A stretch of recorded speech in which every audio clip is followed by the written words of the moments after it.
Hay un lugar en el extremo sur del mundo donde el océano no tiene más tierra al frente. Donde los vientos que soplan desde la Antártida cruzan miles de kilómetros de agua sin encontrar ningún obstáculo antes de estrellarse contra estos acantilados. Donde la niebla no visita. Donde los bosques llevan millones de años creciendo sin que nadie los haya tocado. Se llama Tasmania. Y tiene un secreto. No es el tipo de secreto que alguien escondió deliberadamente. Es peor que eso. Es el tipo de secreto que una isla guarda simplemente porque el mundo decidió no mirarla demasiado de cerca. Tasmania existe en el borde del mapa, literalmente. Está tan al sur que en muchas cartas geográficas antiguas directamente no aparece. Como si los cartógrafos hubieran decidido que más allá de cierto punto ya no valía la pena seguir dibujando. Y sin embargo, algo ocurrió aquí. Varias cosas, en realidad.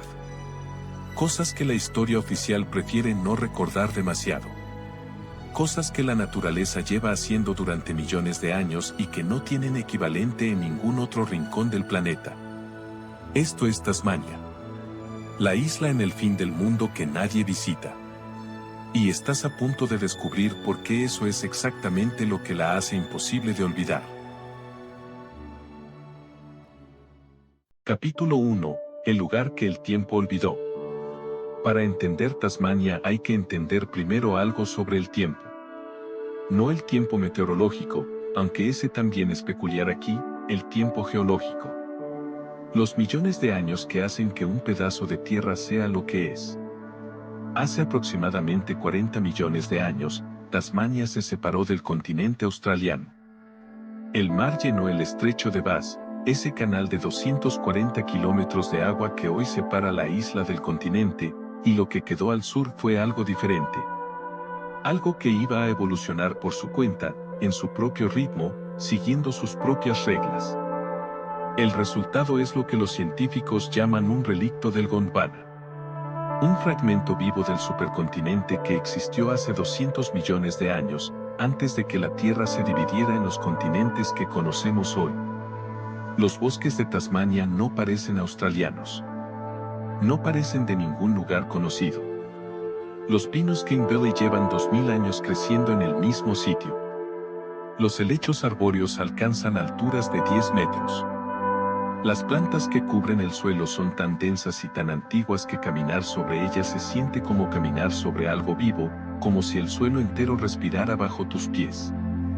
En algunas zonas del suroeste de la isla, el matorral es tan denso y tan primitivo que los exploradores modernos equipados con tecnología GPS han necesitado varios días para avanzar apenas 1 kilómetro, no porque se hayan perdido, sino porque la vegetación simplemente no deja pasar.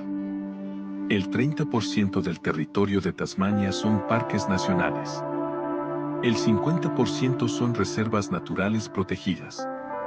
Eso significa que más de la mitad de esta isla, en el siglo XXI, sigue siendo naturaleza sin intervención humana. El aire de Cape Graham, en la punta noroeste de la isla, ha sido medido por la estación meteorológica instalada allí como el más puro del mundo. En una era donde el aire limpio se ha convertido en un lujo, Tasmania tiene el récord absoluto. Y nadie habla de ello. Nadie lo visita. El turismo en Tasmania es una fracción de lo que reciben otros destinos australianos incomparablemente menos extraordinarios. Hay lugares en el planeta que son famosos por ser hermosos. Tasmania es diferente. Tasmania es tan antigua, tan preservada, tan absolutamente inalterada que produce una incomodidad particular. La incomodidad de darse cuenta de que lo que estás mirando no fue creado para ti, no fue diseñado para ser visitado. Simplemente existe, con la indiferencia tranquila de algo que lleva millones de años aquí, y que estará aquí millones de años más, independientemente de lo que el ser humano decida hacer. Capítulo 2. El animal que no debería existir. Tasmania tiene un demonio. No es metáfora, no es leyenda aborigen ni nombre pintoresco puesto por turistas. Es un animal real, clasificado, con nombre científico, que vive en esta isla y solo en esta isla, y que los primeros colonizadores europeos bautizaron con ese nombre porque los sonidos que escuchaban de noche, saliendo de los bosques oscuros que rodeaban sus campamentos, no se parecían a nada que hubieran oído antes. El demonio de Tasmania es el marsupial carnívoro más grande que existe sobre la Tierra. No es enorme, mide unos 65 centímetros de longitud y pesa entre 6 y 12 kilos. Podría caber en una mochila grande. Lo que no cabe en ningún esquema conocido es lo que hace con esa pequeña estructura. Su mordida es proporcionalmente la más poderosa de cualquier mamífero del planeta. Sus mandíbulas pueden atravesar hueso con la misma facilidad con que un humano muerde un trozo de pan. Cuando come, no deja restos. Come absolutamente todo: carne, hueso, pelo, órganos. Todo desaparece. Es el sistema de reciclaje más eficiente que la evolución ha diseñado en esta parte del mundo. Pero lo más perturbador del demonio de Tasmania no es su mordida. Es su enfermedad. Desde 1996, esta especie está siendo diezmada por un cáncer que no existe en ningún otro lugar del planeta. Se llama enfermedad tumoral facial del diablo, y es uno de los poquísimos cánceres contagiosos conocidos en la naturaleza. Un animal muerde a otro, transfiere células cancerígenas directamente, y el tumor crece hasta hacer imposible comer. El animal muere de inanición. En 30 años, esta enfermedad ha eliminado al 80% de la población. Un animal que solo existe en una isla. Una enfermedad que solo existe en ese animal. Una extinción que avanza en tiempo real, visible, documentada, sin que exista todavía una solución definitiva. El demonio de Tasmania desapareció del continente australiano hace aproximadamente 3000 años. Los dingos, los perros salvajes traídos por los humanos, los exterminaron. Solo sobrevivieron los que quedaron atrapados en esta isla cuando el mar llenó el estrecho de Bass. Es decir, la única razón por la que el demonio de Tasmania existe hoy, es porque quedó aislado en una isla a la que los dingos nunca llegaron. Y ahora, en esa misma isla, una enfermedad que él mismo propaga está terminando el trabajo que los dingos empezaron.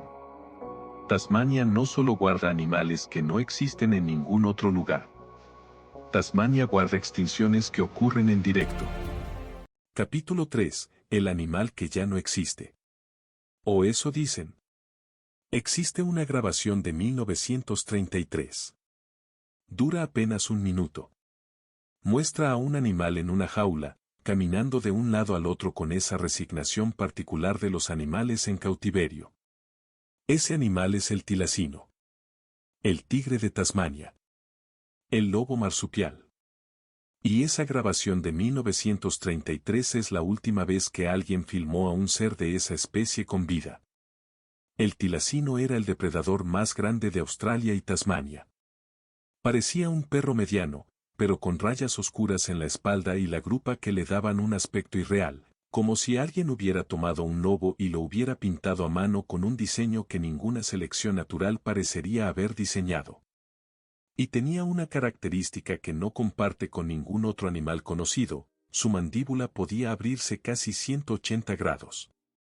El doble que cualquier cánido.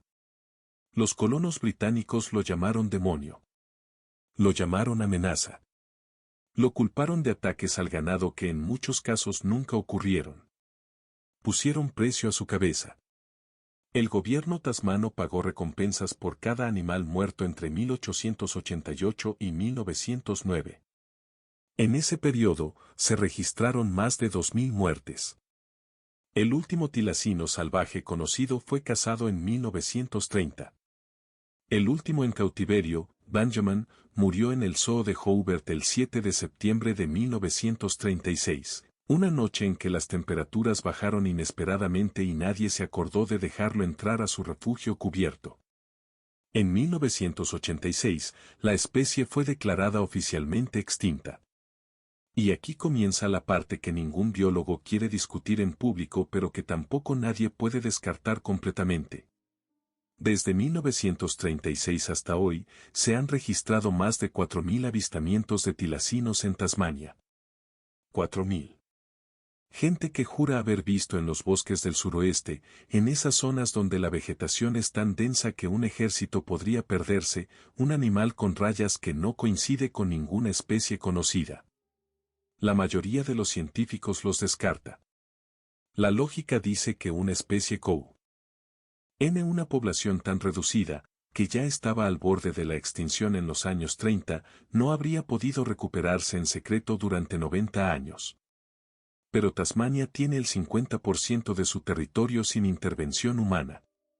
Y no hay ningún registro de que alguien haya recorrido sistemáticamente, kilómetro a kilómetro, ese suroeste impenetrable buscando huellas. Nadie puede probar que el tilacino sigue vivo. Tampoco nadie puede probar, de forma absoluta, que está muerto. En el fin del mundo, hasta las extinciones son inciertas. Capítulo 4. La guerra que nadie recuerda. Antes de que llegaran los europeos, Tasmania llevaba 40.000 años siendo habitada. 40.000 años. Para tener una referencia, las pirámides de Egipto tienen 4.500. La civilización griega, 3.000. El Imperio Romano, 2.000. Los aborígenes de Tasmania llevaban habitando esta isla durante un periodo 10 veces más largo que toda la historia documentada de la civilización occidental. Eran grupos de cazadores y recolectores que habían desarrollado una relación con esta tierra diferente a cualquier otra cultura humana conocida. Vivían en perfecta sintonía con los ciclos de la isla. Conocían cada planta, cada animal, cada patrón climático. No dejaron ciudades ni monumentos, pero dejaron 80 sitios de arte rupestre y una lengua que lingüistas posteriores describieron como completamente única, sin parentesco demostrable con ninguna otra lengua del mundo. En 1772, el explorador francés Marion Dufresne fue el primer europeo en establecer contacto con los aborígenes tasmanos. Describió el encuentro como amistoso. Describió a la gente como abierta y curiosa. 50 años después, prácticamente no quedaba ninguno. Lo que ocurrió entre 1772 y 1835 en Tasmania tiene un nombre. Se llama la Guerra Negra. Y es uno de los episodios de extinción cultural más rápidos y completos que se han documentado en la historia moderna. Los colonos británicos llegaron con ganado, con armas, y con la convicción de que la tierra que pisaban era terra nullius, tierra de nadie. Una ficción legal que permitía ignorar que 40.000 años de presencia humana habían ocurrido antes que ellos. Lo que siguió fue sistemático. Se documentaron entre 500 y 600 muertes de aborígenes entre 1800 y 1835. Los historiadores creen que la cifra real fue considerablemente mayor. En 1830, el vicegobernador George Arthur declaró la ley marcial y ofreció recompensas económicas por capturar aborígenes vivos. Las recompensas se ampliaron posteriormente para incluir también a los muertos. Para 1835, la población aborigen de Tasmania había pasado de varios miles a menos de 200 personas. El último hombre aborigen de raza pura, cuyo nombre era William Mann, murió en 1869. Su cadáver fue mutilado por un miembro de la Royal Society of Tasmania que quería su cráneo para una colección científica. La última mujer, Truganini, murió en 1876. Había pedido ser enterrada con dignidad en el mar. En su lugar, sus restos fueron exhumados 2 años después de su muerte, exhibidos en un museo de Hobart durante décadas, y no fueron finalmente incinerados según su deseo hasta 1976. 100 años después de su muerte. Tasmania guarda este silencio pesado que los visitantes perciben sin entender bien de dónde viene. Esa sensación de que algo fue interrumpido aquí. Algo que llevaba 40.000 años ocurriendo y que un día, de repente, se detuvo. Los bosques que nadie tocó son hermosos. Pero el silencio que los llena tiene memoria. Capítulo 5. La prisión en el fin del mundo.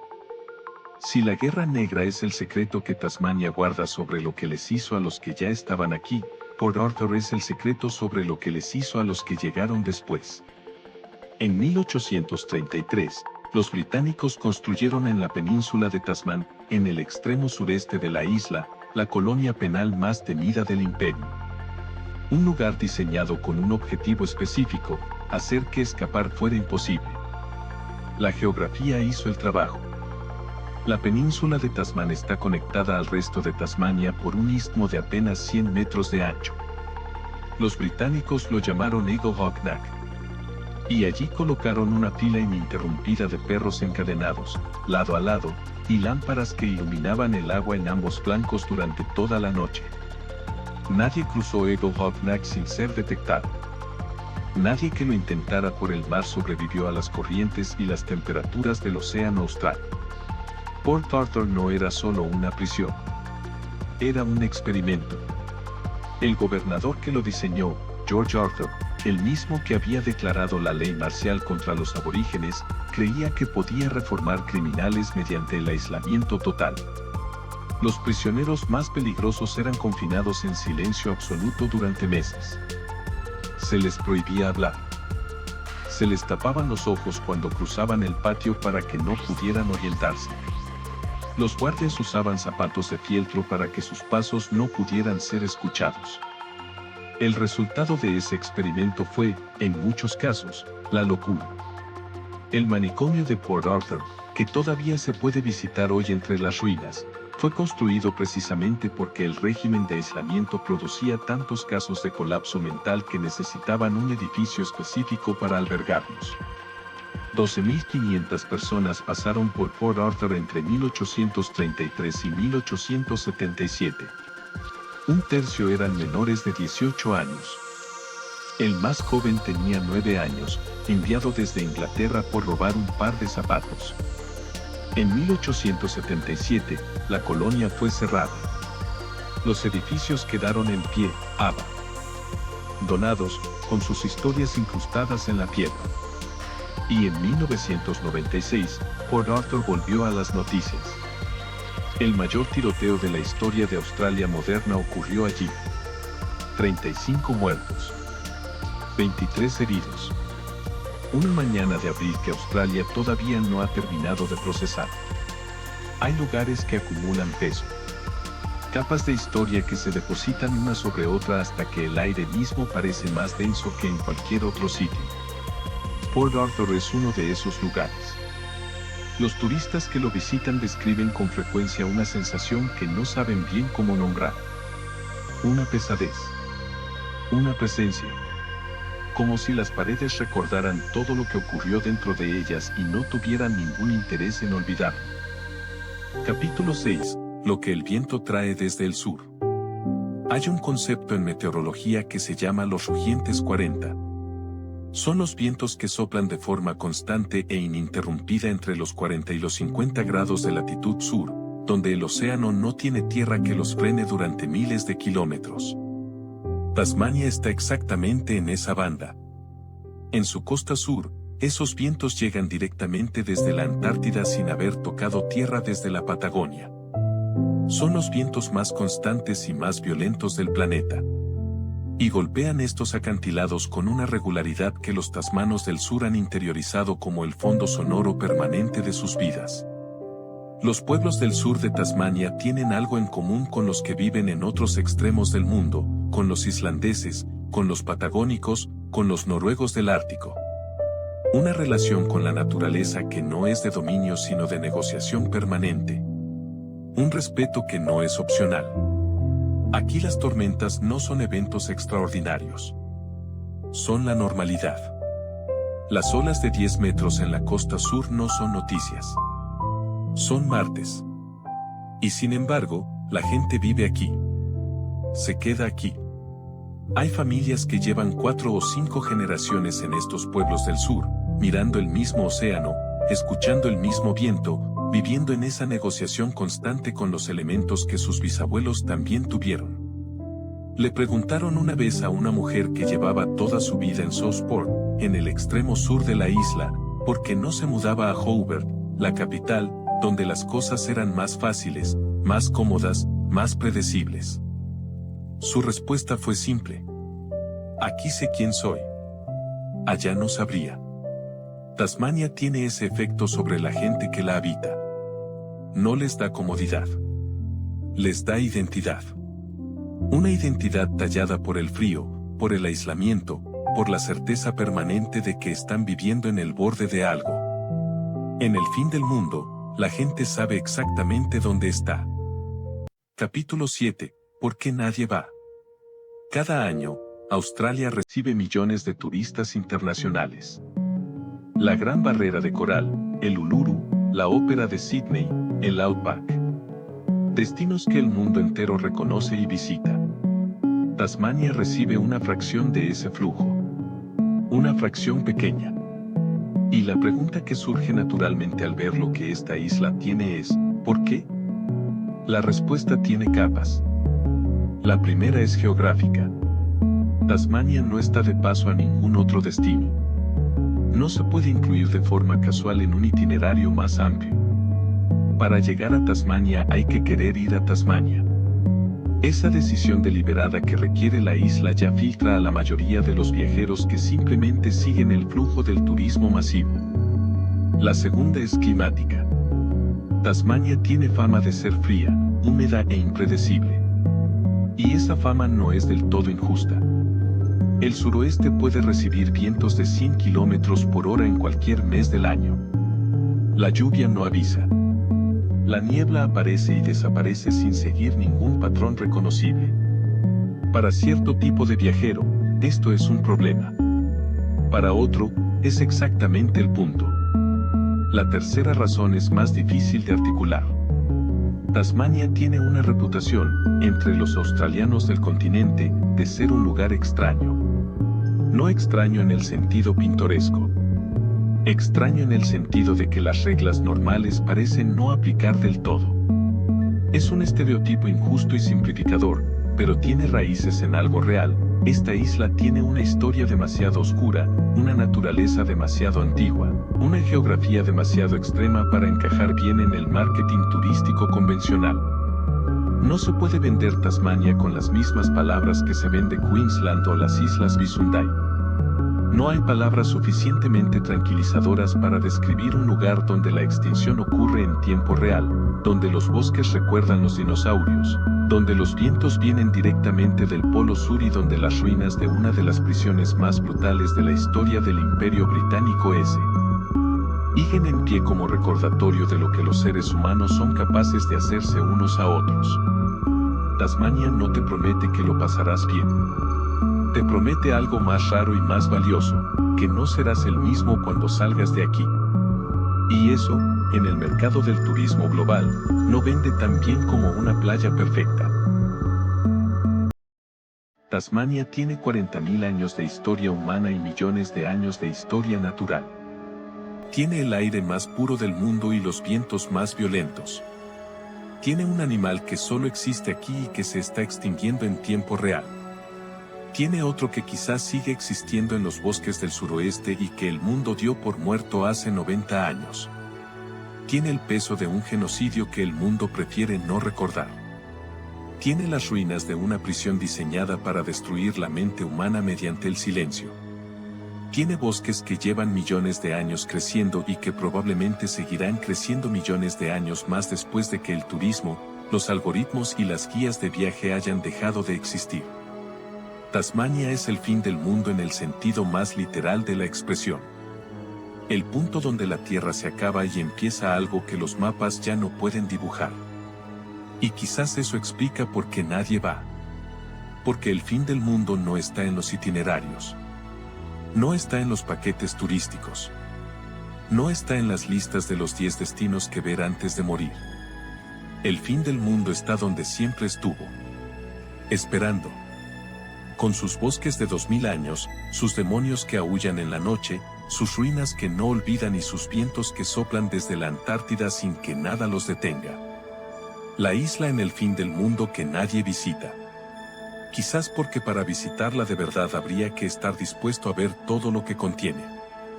Y eso, como siempre, requiere más valentía de la que parece.